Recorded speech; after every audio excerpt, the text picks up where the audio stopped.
This is the Retirement Key Podcast with Justin Dobak, financial advisor of Abish Financial Services. Welcome back to another episode of the Retirement Key. I'm Casey, and I'm here with financial advisor Justin Dobak of Abish Financial Services. Well, I'm excited to get into it with you today, Justin, but before we get started, if you're listening, we want to make sure that you've got our contact info handy. TheRetirementKey.com is where you can find us, and it has all the info that you need to get connected with Justin and the amazing team over there at Abish. And of course, you can also always find all the info that you need posted in our show notes for you. Now, Justin, I know that you know in this industry, sometimes you got to talk about things that you might not want to, topics that are not so fun, but they are still so important to address. So today I wanted to chat with you about aging parents and the aspect of financial planning for families that kind of goes along with that. So to start us off, Justin, can you talk about why finances are such an important topic for families to address in the first place?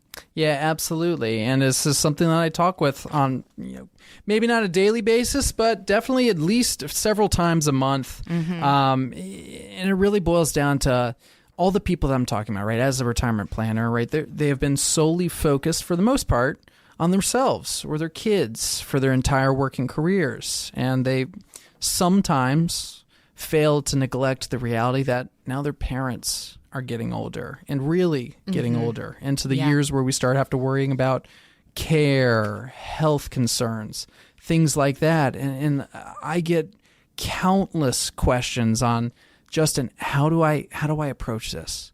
How do I handle this? How do I XYZ? And really it boils down to a few major points, is that this is a milestone in life. Everyone must go through it, right? Time is finite. And having that conversation with your parents, but keeping it friendly, keeping it open-ended, right? Saying, hey, guys, how do you imagine care in the future? What are your wishes? How can I play a role in that? These are those friendly things to get it started, because really that's the largest hurdle, is just simply addressing it. And most importantly, addressing it before the real crisis happens. That's the focus. Getting ahead of the curve. Well, so it's hard because money is a taboo topic for a lot of people, and it's uncomfortable for people to talk about. So can we dive a little deeper, Justin, and talk about how families can initiate these conversations about money, about long-term care with their aging parents? Do you have any tips and tricks that people can utilize to get these conversations going? And also, when's the best time to start having these conversations? Because like you said, you don't want to wait until there's an event. Absolutely. And and you're right. It's better to have the conversation, whether that be, and I understand, you most likely have your own family, your kids, etc. Holidays, right? Going over for events. These are the times where you say, hey, mom, dad, can I just talk to you for 30 seconds? And just keep it light, keep it. Hey, I was considering my finances as of late. I'm entering into retirement soon, blah, blah, blah. And that prompted the thought I had about you guys. And I wanted to ask about you. I wanted to ask what your wishes are. If something's to happen, what can I do? What is in my power? And it's really important to make this, like I said, open-ended. This is not a control conversation, right? Your parents probably are still independent. They want to maintain that. But it's more so just understanding that we have some guidelines in place. And, guidelines are great and all, but that next step, that next hurdle is really putting it in writing, whether that be advanced medical directives, LPOAs, POAs, powers of attorneys, for those not aware. These are those documents that will really alleviate those situations when the time comes, if that time comes. Right. When difficult decisions need to start being made, whether it's in regards to their finances, in regards to their health. You just want to make sure that you have those documents in place so that there is no stress, there is no concern when that time comes. That is the preparation pre-crisis that you asked about, Casey. Yeah. Well, and you'd mentioned putting it in writing, and something I wanted to ask you more about was estate planning. Yeah. Because that's something I've had to get a little familiar with recently. We lost my dad completely unexpectedly this past August. Thank you. And thankfully, both my parents had wills that they had done way back when my brother and I were little kids, just, cut and dry, leaving everything to the surviving spouse. So that part was set in stone. But the crazy thing is, estate planning had been something on my parents' to-do list for a long time since losing my grandparents. But they just hadn't gotten to it yet. But it was something that they were talking about. So since losing my dad, my mom has made estate planning her priority. She has jumped in head first to get everything organized. Good and I for can her. tell you firsthand, it's not fun. No. It's really difficult things to talk about. It's really difficult decisions to make, but we know that it is so, so important, and it's going to make things so much easier on my brother and I in the future. So talk to us more about the estate planning process and how that can really help protect assets and ensure a smooth transition of wealth when a parent ultimately passes, because as much as we don't want to think about it or talk about it, we kind of have to, right? Yep. You're absolutely right. And Casey, I don't even think I need to say a point on that anymore. You're hired as an advisor. You don't want to take the advice from me. I'll leave that to the professionals. Yeah, but Casey, you're absolutely right. These estate planning docs, yes, they are very morbid conversations. It's kind of crazy. It is not fun at all. But even if it's as simple as, I call them love you wills, right? If you pass, the assets go to me. If I pass, the assets go to you. Well, what happens after that, right? That's where those wills start become really helpful in directing dollars to where you want, most importantly, in a tax-efficient and time-efficient way. Now, you can take it a step further with trust documents, which are basically, to keep it simple, they're wills that say if you pass, they go here. If they pass, they go here. But if you both pass, they go here, but they go here in this manner. So you're putting guardrails on guidelines onto where those and how those dollars go to loved ones, beneficiaries, etc. Advanced medical directives, right?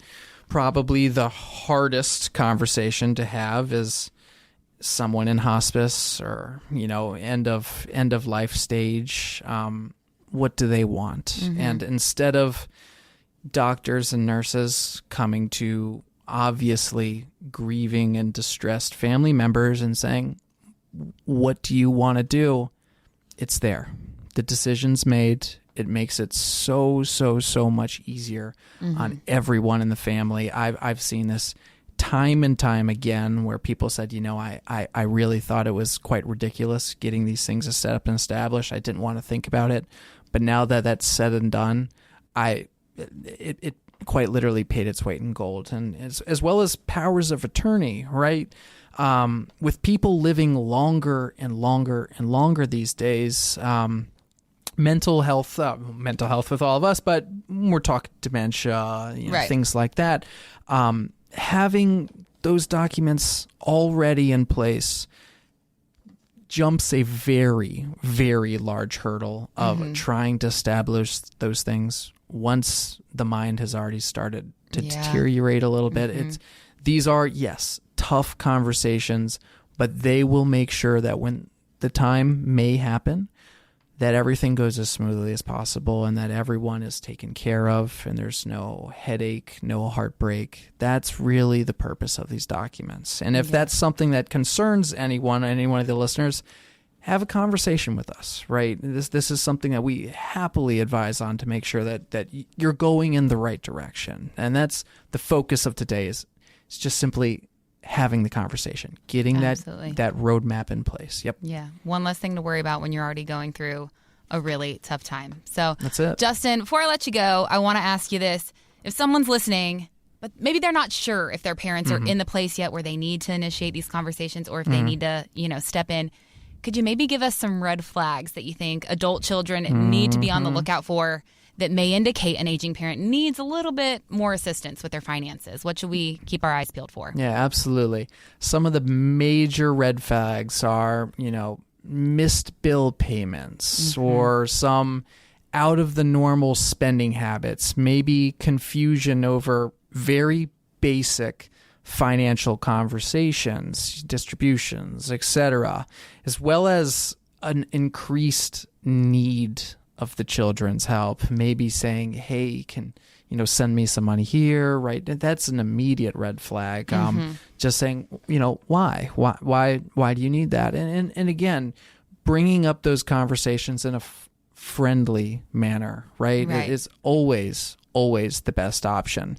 As well as if you start seeing mail pile up. I know this one may sound a little silly, but this is a really good telltale sign of aging is a pile of mail just accumulating on the counter, no direction, hasn't opened it, no real interest to open it. That's a big red flag.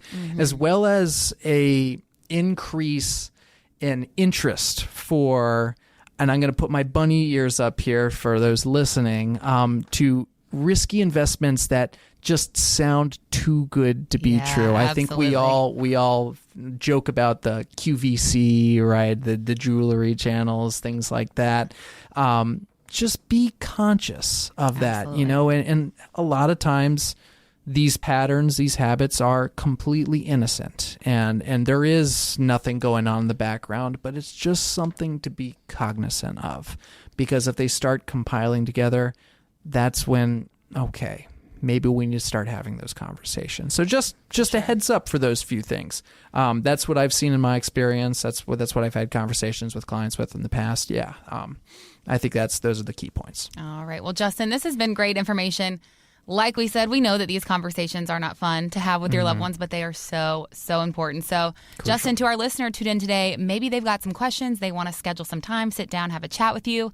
What should they do? How can they get in touch with you? Jump onto retirementkey.com. That'll lead us to our page. You can get it on the schedule and have a conversation with us. Ideally, sit down face-to-face across the meeting table, and we can dive deep into any questions you folks may have. Absolutely. Again, that is theretirementkey.com for all the info you need to get started with Justin and the team there at Abish Financial Services. Thank you so much for joining us today here on The Retirement Key. Make sure you subscribe wherever you get your podcasts so you never miss an episode, and we will see you next time. Thanks, Justin. Thank you, Casey. Take care. You too. Thanks for listening to the Retirement Key Podcast. To learn more about Abish Financial Services, visit theretirementkey.com. Abish Financial Wealth Management is a registered investment advisor with the SEC. Registration as an investment advisor does not imply a certain level of skill or training, and the content of this communication has not been approved or verified by the United States Securities and Exchange Commission or by any state securities authority. The information contained in this material is intended to provide general information about Abish Financial Wealth Management and its services. It is not intended to offer investment advice. Investment advice will only be given after a client engages our services by executing the appropriate investment services agreement. Information regarding investment products and services are provided solely to read about our investment philosophy and our strategies.